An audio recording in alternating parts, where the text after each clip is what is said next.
ज्या सोफ्यावर बसून सुप्रिया सुळे गृहमंत्री अमित शहांशी चर्चा करतात, अगदी त्याच सोफ्यावर थोड्याच वेळात खासदार सुनील तटकरे देखील येऊन बसतात. अगदी काही आठवड्यापूर्वी देखील मुंबईत असंच घडलं होतं.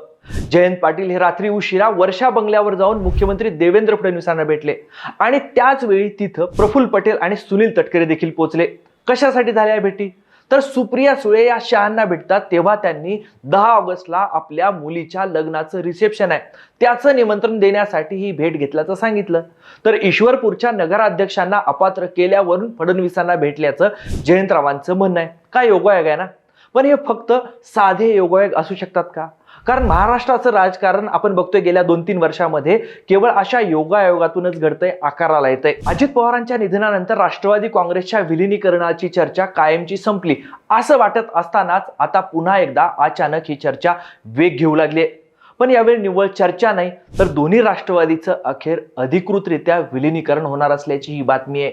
विलिनीकरणानंतरचा फॉर्म्युलाही निश्चित झाल्याचं सूत्रांचं म्हणणं आहे. त्यामुळेच आजच्या व्हिडिओमध्ये आपण दोन्ही राष्ट्रवादीचं विलिनीकरण कधी होणार आहे, जयंत पाटील पुन्हा एकदा राज्याचे अर्थमंत्री होणार का, पवार सासरे सुनेमध्ये सत्ता वाटपाचा फॉर्म्युला काय ठरलाय आणि या सगळ्या मागं भाजपचं आणि पर्यायानं मोदी शहांचं नेमकं प्लॅनिंग काय, याचंच बिटवीन द लाईन पॉलिटिक्स उलगडणार आहोत. त्यामुळे व्हिडिओ शेवटपर्यंत बघा आणि पुढे जाण्याआधी आपल्या सगळ्यांना विनंती आहे की तुम्ही अजूनपर्यंत टीओडी मराठी चॅनल यूट्यूबवर सबस्क्राईब केलं नसेल तर लगेच सबस्क्राईब करा, सोशल मीडियावर फॉलो करा. नमस्कार, मी सदानंद गायक, तुम्ही बघता टीओडी मराठी. सुरुवातीलाच आपण सध्या नेमकं काय घडतंय हे समजून घेऊ. जुलै 2023 मध्ये राष्ट्रवादी काँग्रेसमध्ये फूट पडली. अजित पवार आपल्या समर्थक आमदारांना घेऊन भाजप शिवसेना सरकारमध्ये सामील झाले. त्यानंतरच पुलाखालून बरंच पाणी वाहून गेलं.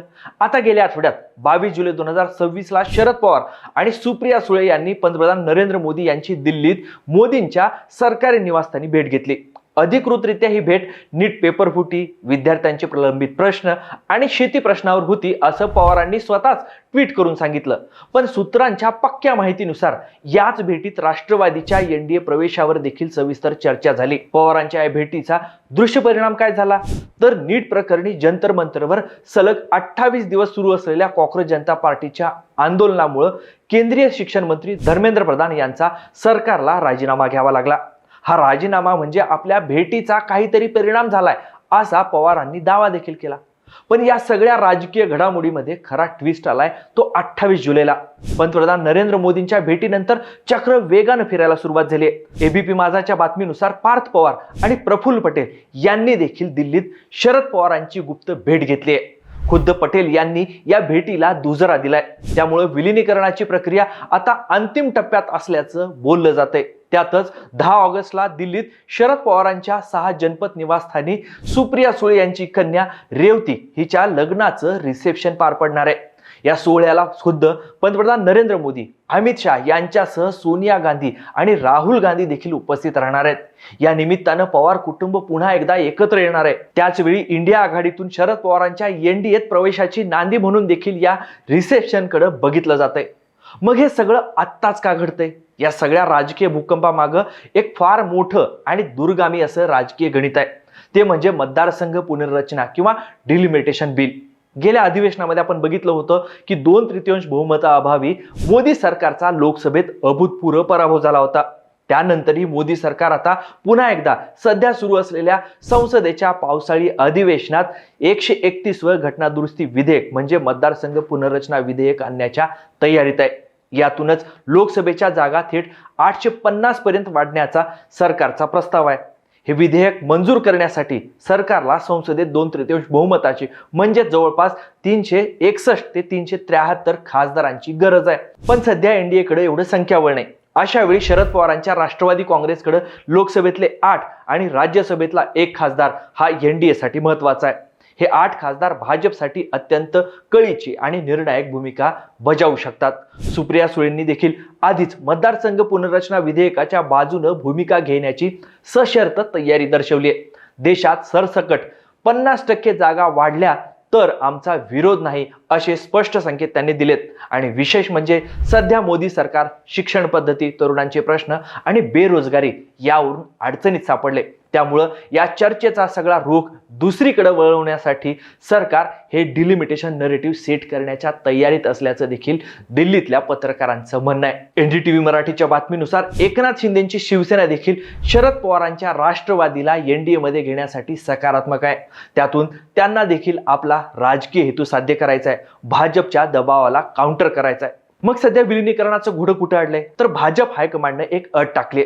मुख्यमंत्री देवेंद्र फडणवीस यांनी भाजप हायकमांडचा निरोप देताना दोन्ही राष्ट्रवादींना स्पष्ट केले की आम्हाला सुटे सुटे नेते किंवा गट एनडीए मध्ये नकोत. आधी दोन्ही राष्ट्रवादींनी आपापसातले मतभेद विसरून दोन्ही पक्षांचं विलिनीकरण किंवा एकत्रीकरण करावं, तरच एनडीए मध्ये अधिकृत प्रवेश होईल. इथं आपण फडणवीसांनी जुलैच्या दुसऱ्या आठवड्यात केलेले एक विधान देखील बघितलं पाहिजे.